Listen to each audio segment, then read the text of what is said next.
역대상 21장 3절부터 8절 말씀까지입니다.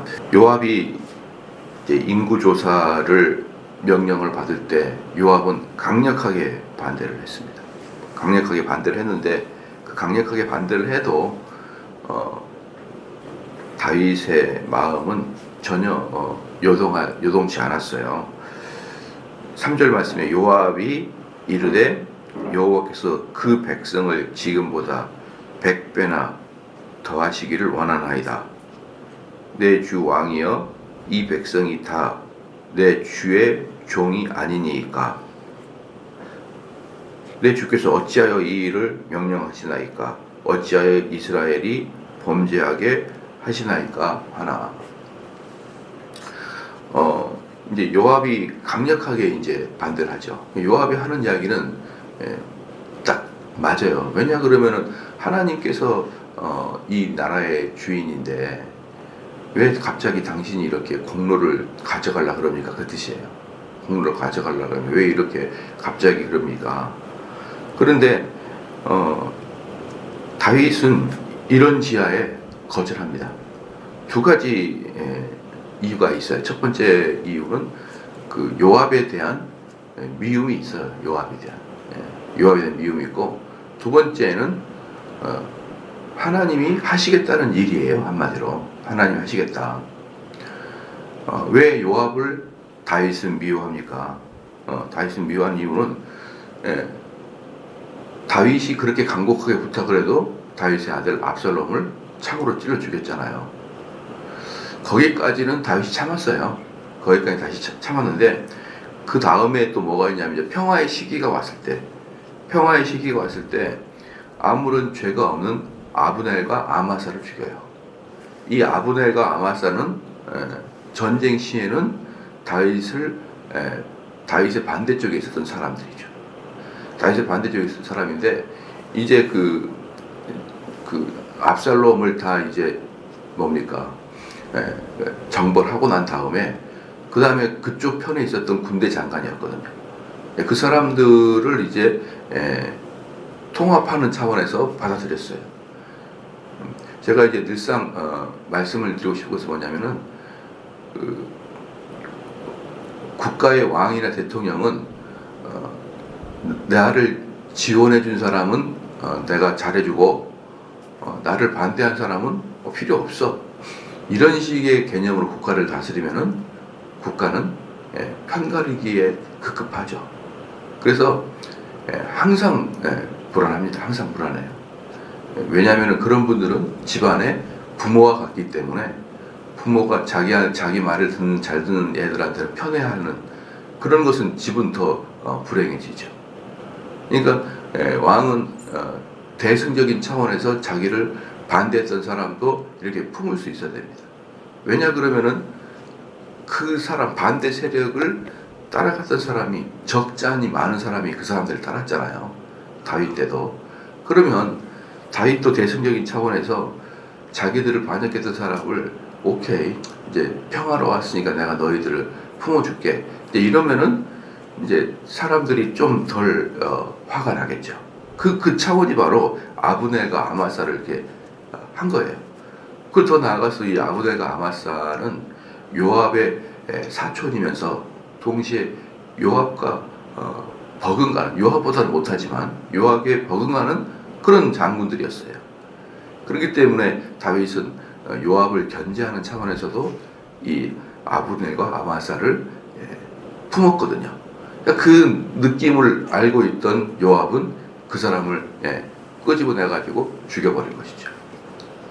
그러니까 이제 바로 이 부분에 있어서 다윗은 절대로 용서를 못하는. 압살롬이 죽을 때까지는 너무 슬펐지만 대의 명분이 있었던 죽음이었고, 그 다음에 아브넬과 아마사를 죽인 것은 전혀 대의 명분이 없는 그야말로 다윗을 정면에서 쉽게 말하면 다윗을 정면에서 뺨을 때리는 거나 마찬가지예요. 정면에서. 그렇기 때문에 그것은 다윗이 그 사건으로 요압을 더 이상 용서를 못하는 사건이 됐잖아요. 그러니까 요압이 이제 그렇게 간곡하게 얘기해도 집어쳐라 이렇게 돼버려요. 집어쳐라. 그게 첫 번째 이유였고, 두 번째는 뭐냐면 21장 1절에 사탄이 일어나, 사탄이 일어나. 근데 제가 어제도 말씀드렸지만 사무엘하 24장에서는 하나님이 시험하사 이렇게 나왔거든요. 하나님이 시험하사. 그러니까 사탄이 하나님의 허락한 도 내에서 다윗을 시험한 거예요. 그렇기 때문에 하나님이 시험하는 거였기 때문에 다윗은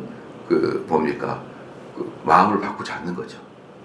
하나님이 하시겠다는 거예요. 하나님이 다윗을 통하여, 쉽게 말하면 하나님이 다윗을 통하여 다윗도 혼내고, 그렇게 그동안 다윗을 배신했던 이스라엘 백성들도 혼내기 위해서 하나님이 사탄에게 시험할 권세를 줬기 때문에 사람 마음은 여러분 바뀌지가 않습니다.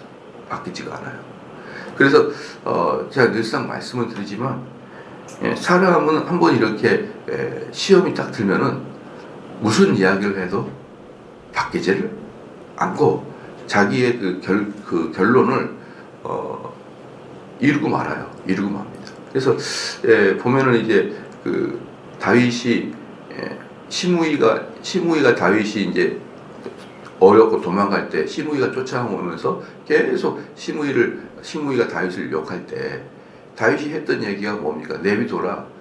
우리 아들도 나한테 대항을 하는데 누군들 못하겠느냐? 이렇게 이야기를 하잖아요. 바로 그거예요. 사람의 마음이 이렇게 악해지면은 가족들도 대항을 해요. 그리고 한번 그 마음에 대항을 하겠다는 마음이 먹으면은 더 무서운 관계가 가족일 정도로 가족들도 마음이 틀어지면은 결국은 터지고 말거든요. 그게 봉합하고 화합되고 이런 경우가 별로 없어요. 터지고 마는 거죠.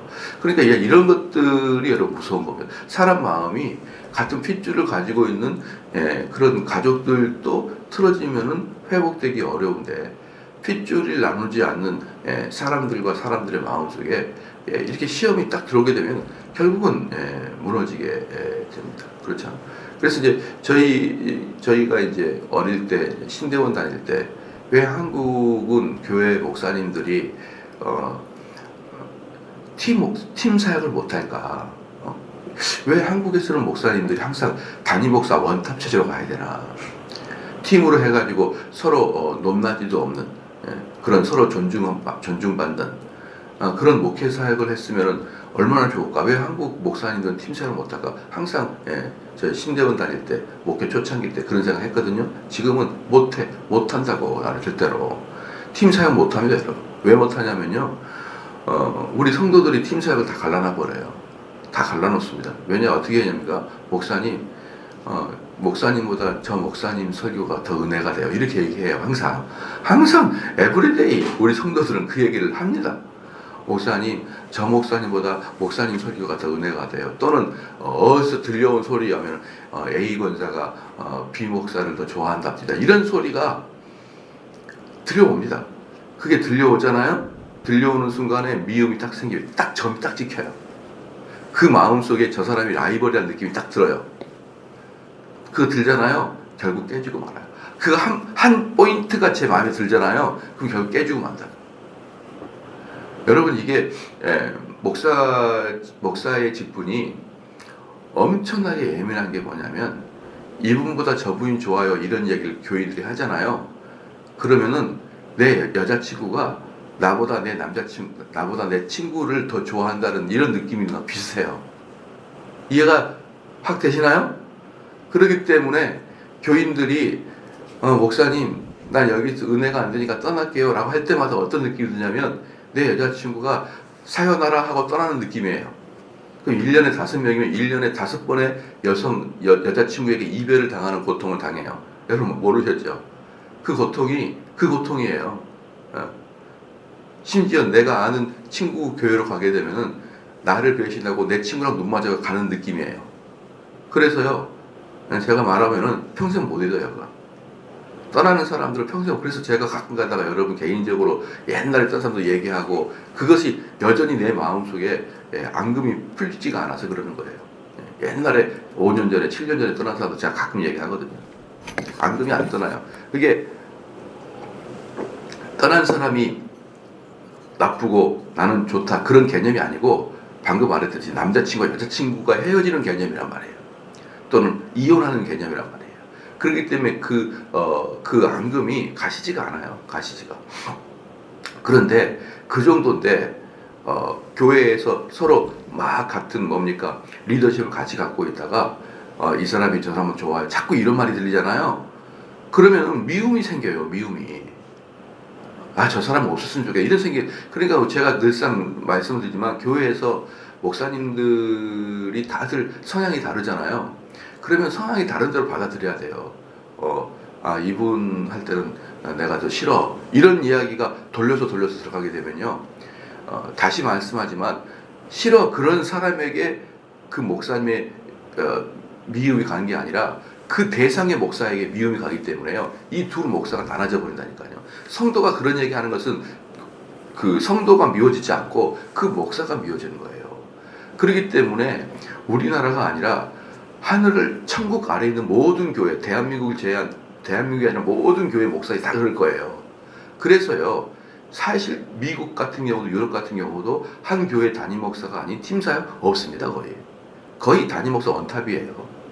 거의 대부분. 이게 바로 어떻습니까? 사람 마음이 어때요? 라이벌 의식이나 미움 마음이 모래털같이 하나만 딱 들어가도 결국 그것 때문에 미움과 그 경쟁력이 막 더 커지거든요. 목사들도 그럴진데 안 그래요? 항상 자기를 돌아보고 자기를 부인하라고 그렇게 외치는 목사들도 이럴진데 일반적인 사람들이 미움이 들어갔을 때 결국 그것을 이겨내지 못하고 깨는 것은 너무나 당연스러운 거 아니겠습니까? 그러나 바로 그게 강박하다는 증거예요. 바로 그게 하나님께서 우리를 시험하고 있다는 증거란 말입니다. 이걸 그렇기 때문에 한번 마음속에 욕망을 품거나 마음속에 미움을 품거나 이게 돌아서지 않는 것은 하나님이 지금 그 사람을 시험하고 있다는 증거거든요.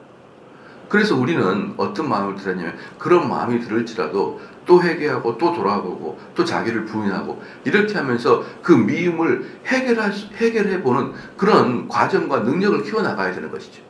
그게 바로 다윗과 같이 이런 일을 당하지 않게 되는 결정적인 주요한 원인입니다. 제가 다시 말씀드리지만 그거 쉬운 문제는 아니란 말이에요.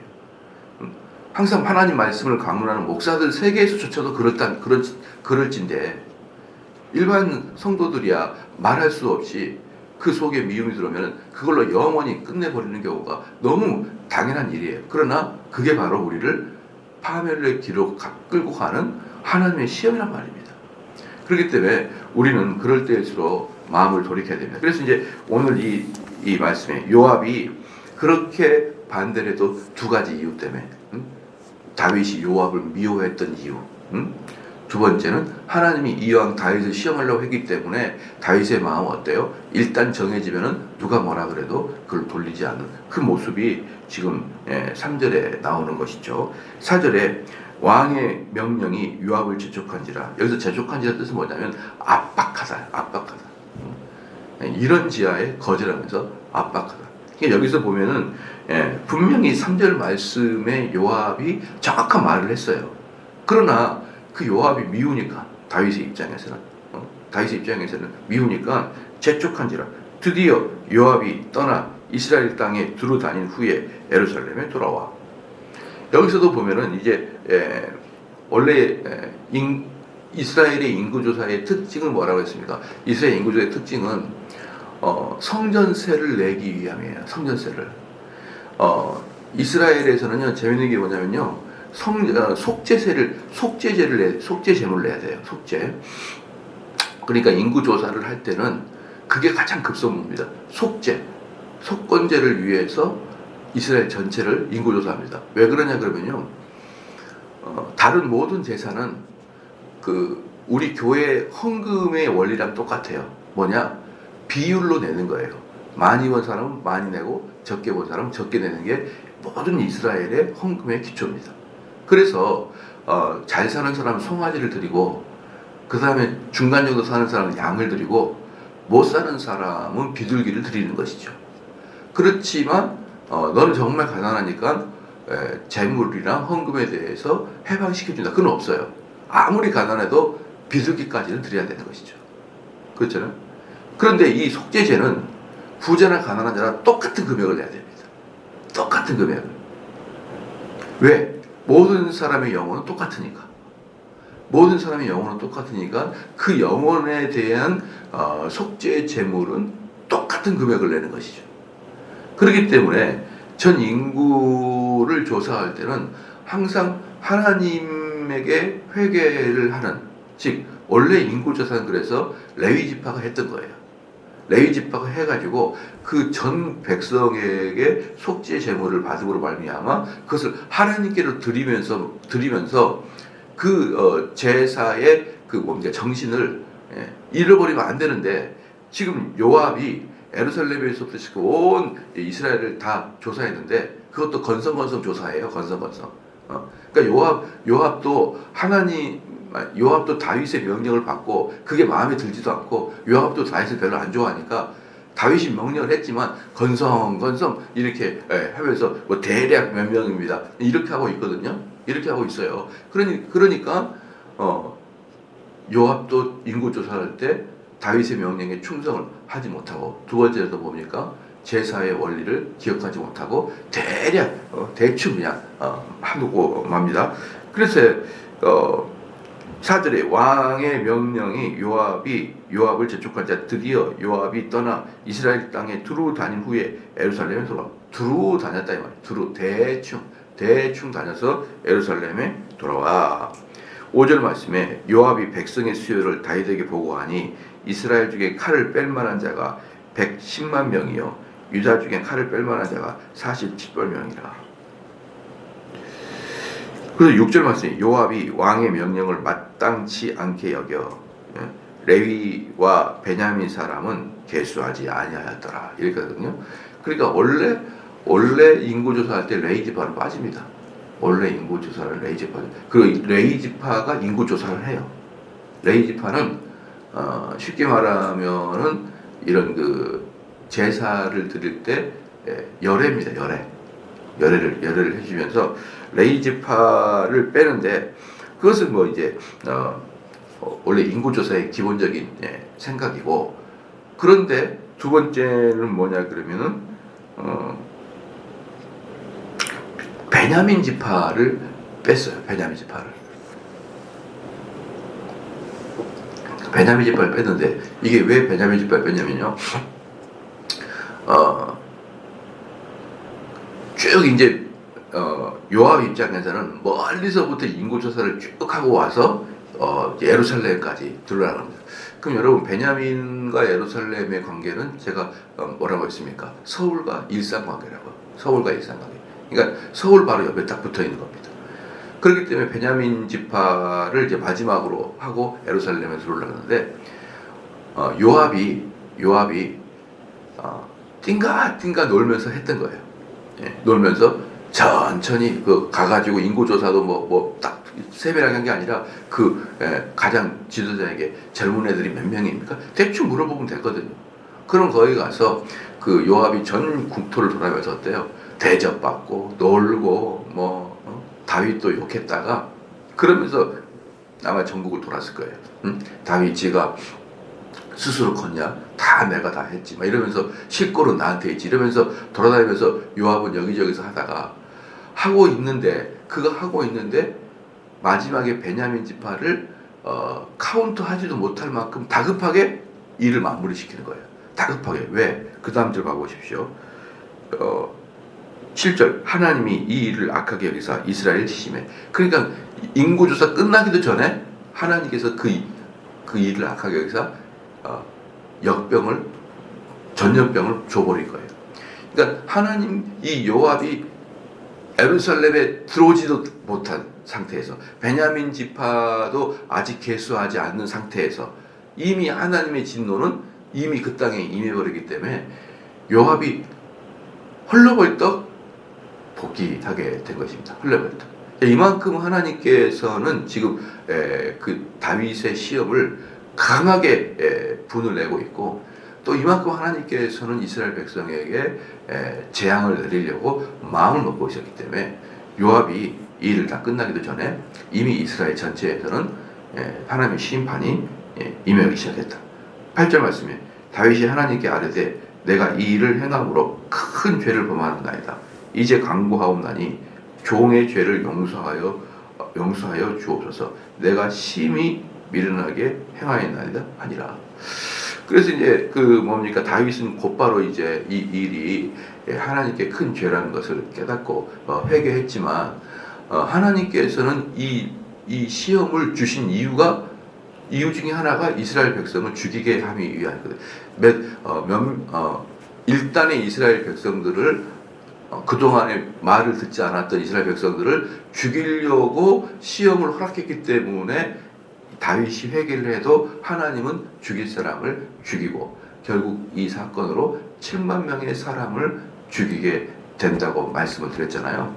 그렇기 때문에 참 하나님께서 무서운 게 뭐냐면 우리 백성이나 개인이나 국민이나 개인이나 단체나 개인이나 또는 가족이나 모든 그런 것에서 하나님이 참기를 오래 참으십니다. 오래 참으시고 그 오래 참으신 이후에 이제 심판의 때가 오게 되면요, 그때는 회개를 해도 어떻습니까? 엄청난 고통을 당하면서 용서를 해주신다.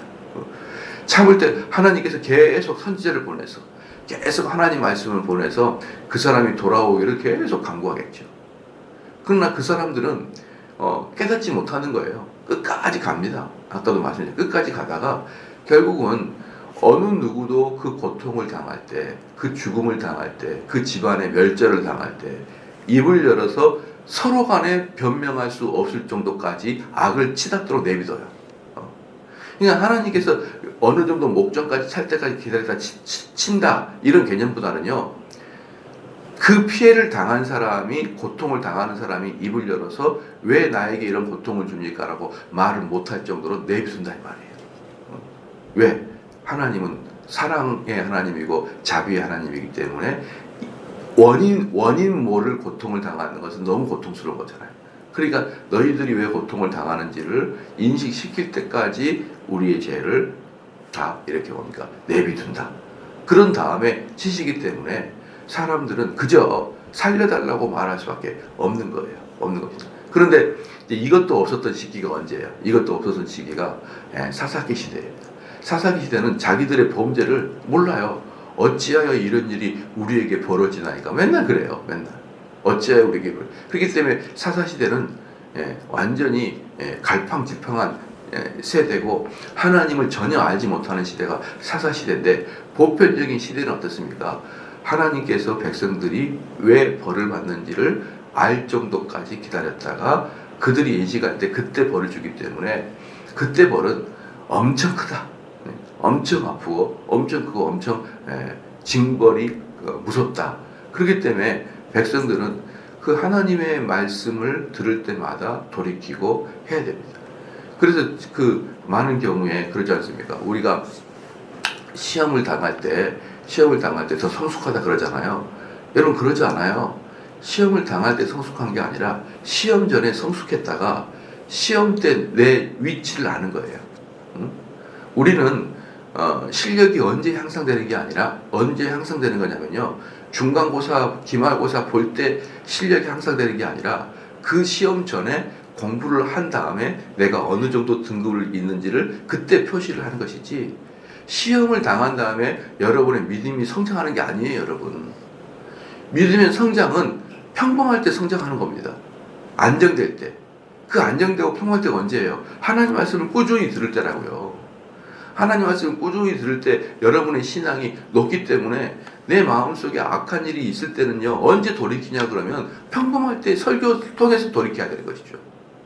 평범할 때 설교를 들을 때 내 마음의 아픔과 내 마음의 어떤 상처들을 그때 치료하고 그때 회복해야 되는 것이죠. 그런 다음에 시험이 오면은 지금까지 쌓아놓은 믿음의 분량 때문에 그 시험을 능히 이길 수가 있는데, 많은 사람은 착각하는 것 같아요. 평범할 때는 그렇게 설교를 해도 안 고장먹고 마음을 안 바꿔요. 아까 처음에 말씀드렸듯이 이미 내가 저거 미워. 이미 난 저 사람한테 마음에 상처가 있어. 딱 이래버리면 평상시에 설교를 통해서 이걸 바꿔나가야 되는데 그렇지 않습니다. 그러다가 시험에 들면요, 이게 빵 터져버려요. 빵 터져버립니다. 그래서 우리들의 그 신앙생활은 상당히 많은 사람들이 왜곡하고 있는 게 뭐냐? 시험에 들 때 우리는 그 시험을 거치면서 성숙해진다. 절대로 그러지 않는다는 거예요. 여러분들 절대로 시험은 내 속에 뭐가 들어있는지를 테스트하는 것이에요. 시험은 내 속에 얼만큼 성장했는지를 내 눈으로 확인하는 시간이 시험이에요. 그렇기 때문에 평범할 때 여러분들의 마음속에 있는 것을 바꿔나가야 돼요. 근데 안 바꿔줘요. 그만큼 그 뭐예요? 자기 개인이 강팍하다는 뜻이고, 이게 어느 순간에 시험으로 닥쳐왔을 때는 이거 대비하기 거의 불가능하다. 기도하시겠습니다.